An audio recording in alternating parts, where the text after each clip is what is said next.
মানুষ কতই না অদ্ভুত। চিন্তা করে না সে আগামীকাল জীবিত থাকবে কিনা, কিন্তু চিন্তা করে কিভাবে মানুষ ঠকানো যায়।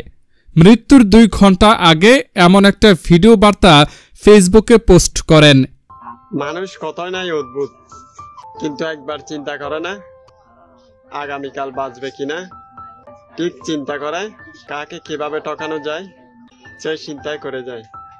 এটাই হলো মানুষরূপী বাস্তব জীবনের কথা।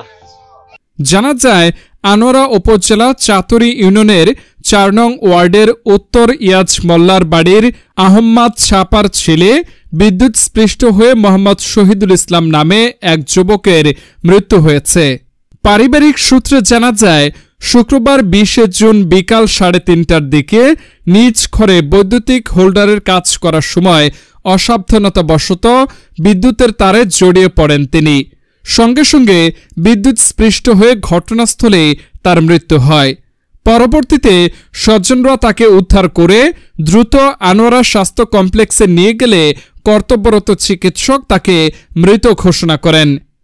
এ বিষয়ে আনোয়ারা স্বাস্থ্য কমপ্লেক্সের চিকিৎসক ডাক্তার রিপন দত্ত বলেন, চাতুরী এলাকা থেকে শহীদুল ইসলাম নামে এক যুবককে মৃত অবস্থায় হাসপাতালে আনা হয়। মৃতদেহ স্বজনদের কাছে হস্তান্তর করা হয়েছে।